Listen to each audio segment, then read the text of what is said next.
Hello नमस्कार। आज new blog जहाँकि आमर आज आलू पिठा हम। तो बर्तमान आलू को सीझा हो देखिपे आपण मैंने गैस रे सीझौ बर्तमान आलू।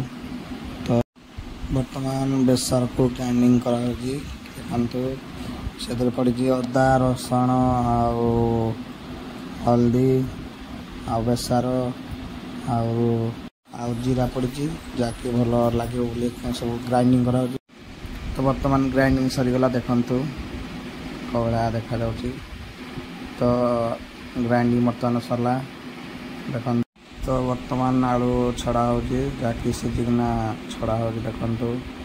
आ मुह देखते केमती देखा मुह चंडी तो माकड़ चंडी। बर्तमान आलू छड़ेकिना चिकटा जाइए देखु से पूरा चिकटे पालिश करेंगे पूरा पालिश कले भल आसो खाइबाटा देखु चिकटू। तो बर्तमान चिकटा सरीगला। तो बेसर बर्तमान ग्राइंडिंग होता बर्तमान पड़ो देखु आलू उपर बर्तमान बेसर गुड़ाक पड़ो जहाँकि बेसर पड़े भल लगे। देखु बेसर को भाया पड़ुची बर्तमान हल्दी गुंड लंका गुंड पड़ सारा। तो बर्तमान लुण पड़ुची देखु बर्तमान लुण पका चली।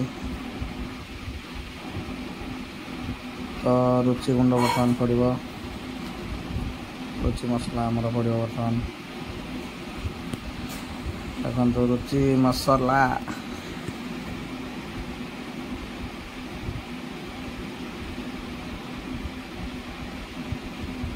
तो बर्तमान को चिकटा जाऊँगी देखो चिकटी बर्तमान चिकटी बर्तमान पालिश करेंगे फिर से।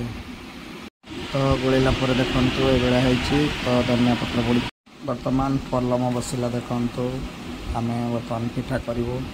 तो फाइनाल तेल पड़गला देखिपे तेल बर्तमान पड़गला तेल को साइड बर्तमान से करदे कहीं बर्तमान तेल ताती गला आलू को बरा भलिया कराई पलम रे छड़ा जीव। देख इना आलू को पलम रे पकेवा। बर्तमान पलम रे आलू पिठा पड़गला टिके सीझा टाइम लगे। बर्तमान आलू पिठा रेडी हो गला। पखाड़ को आलू पिठा आमे खाइबू।